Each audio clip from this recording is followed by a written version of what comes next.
Hello everyone, today I have the amazing story for this. Adolf Hitler stands as the most terrifying and destructive figure in modern history.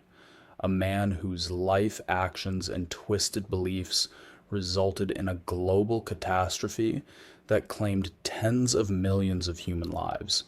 To fully comprehend how dangerous he was, it is necessary to look deeply into the bizarre contradictions of his personal life, his daily routines, the absolute coldness of his political decisions, and the complex, dual faced nature of his interactions with other human beings. He was not a traditional ruler who sought wealth or simple territorial expansion. He was an ideological extremist who viewed the entire world as a brutal arena of racial survival, where mercy was a sign of weakness and mass murder was treated as a biological necessity. His presence on the world stage permanently altered human history and demonstrated how a modern, civilized nation could be led into absolute moral darkness by a single, fanatical dictator.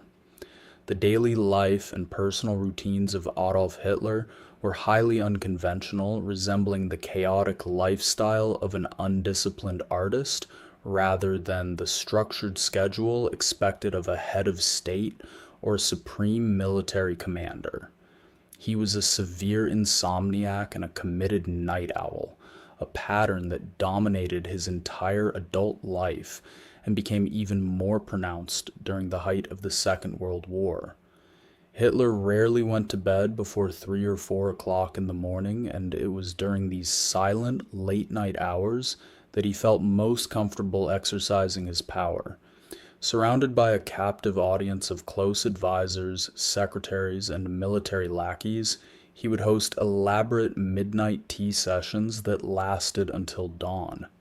During these gatherings, no one was permitted to hold a normal conversation.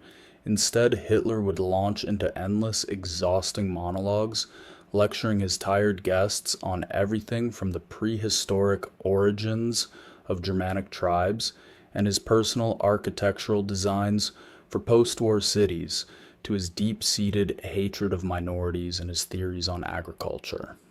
His staff and guests were forced to sit in reverent silence, fighting off sleep, while the dictator fueled his own ego through his endless stream of speech. Because his nights were so incredibly prolonged, Hitler's morning schedule was practically non-existent, creating a massive bottleneck in the governance of the German state. He was typically awakened no earlier than 11 o'clock or noon by his personal valet. This late start meant that urgent state documents, critical military dispatches, and pressing foreign policy briefs would pile up outside his bedroom door for hours.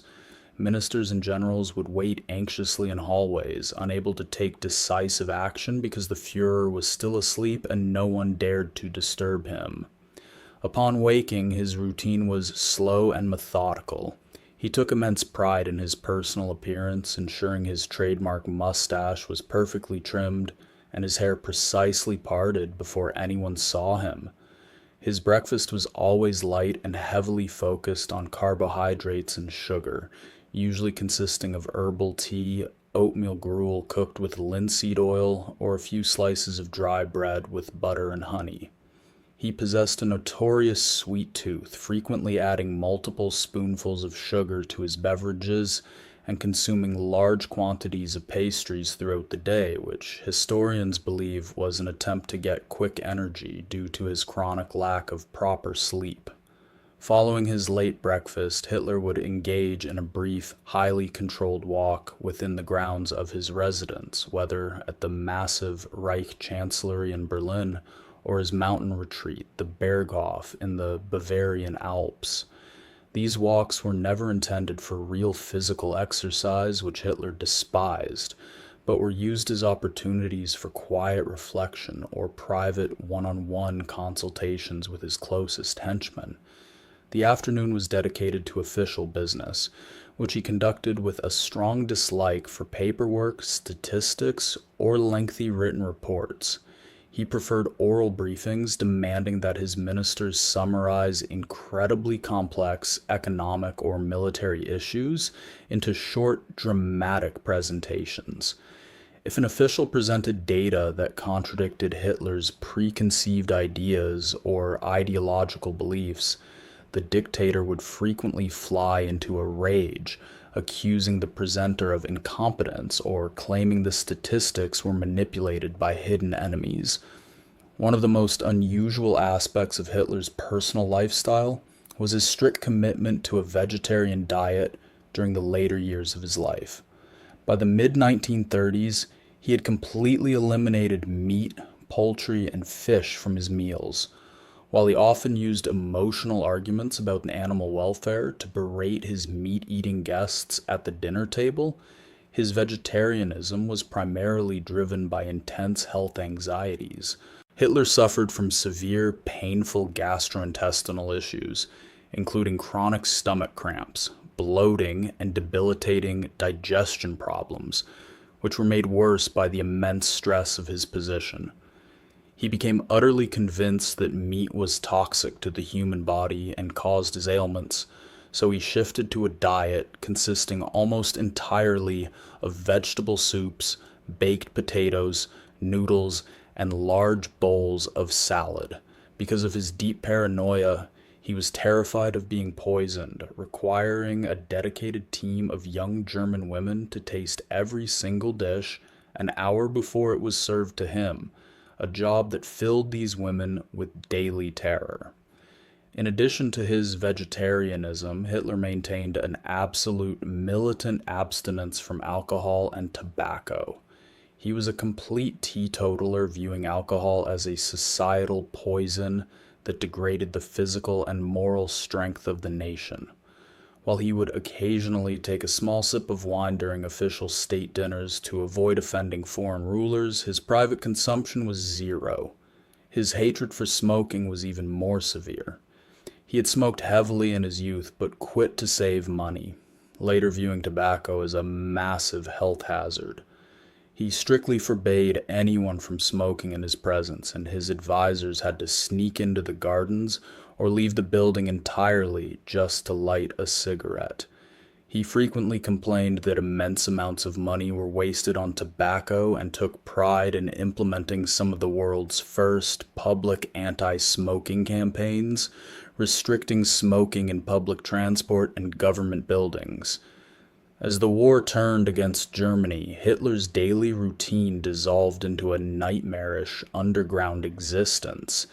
He abandoned his beautiful Alpine home and spent his final years confined within heavily fortified military bunkers, buried deep beneath the earth. In these concrete spaces, the boundaries between day and night vanished completely, and the air was heavy with the smell of damp concrete and diesel generators. His health collapsed entirely. His left arm developed a violent, uncontrollable tremor. His posture became severely stooped, and his skin took on a sickly gray color. This rapid physical decay was accelerated by his complete reliance on his personal physician, Dr. Theodor Morell, who injected Hitler daily with the dangerous cocktail of vitamins, hormones, animal organ extracts, and powerful stimulants, including methamphetamines. These drugs gave Hitler sudden bursts of artificial energy to deliver furious military commands, but when they wore off, they left him in a state of profound depression, paranoia, and physical exhaustion, completely stripping away his remaining rational judgment. The true danger of Adolf Hitler lay in his absolute lack of human empathy and his fanatical obsession with racial purity. He was an ultra-dangerous psychopath who viewed human history not as a story of progress, but as a merciless biological struggle between different races for land and survival. His ultimate goal was to conquer vast territories in Eastern Europe and Russia to create living space for the German people. This was not a standard military conquest, it was a plan for complete demographic destruction. Under his direction, plans were drawn up to intentionally starve or execute over 30 million Slavic people, reducing the survivors to uneducated, illiterate agricultural slaves. The danger he posed was global and existential. Had he won the war, entire nations and cultures would have been completely wiped off the face of the earth. The most horrific manifestation of his dangerous nature was the Holocaust, the systematic, state-sponsored genocide of 6 million Jewish people, alongside millions of Romani people, individuals with disabilities, and political opponents. Hitler did not view the Jewish people as a religious group, but as a dangerous biological threat to human civilization. To achieve their total elimination, the Nazi regime turned mass murder into a highly efficient, industrialized process.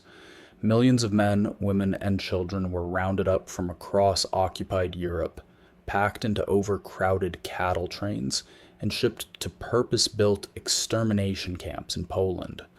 There, the victims were stripped of their belongings, forced into tightly sealed gas chambers, disguised as public showers, and murdered using lethal chemical gas. Their bodies were then burned in massive crematorium ovens that operated day and night. Hitler authorized and directed this unimaginable slaughter without a single drop of remorse, proving himself to be a monster completely detached from basic human morality. When analyzing how Hitler treated people, his behavior reveals a deeply fractured, hypocritical personality defined by calculation and deception.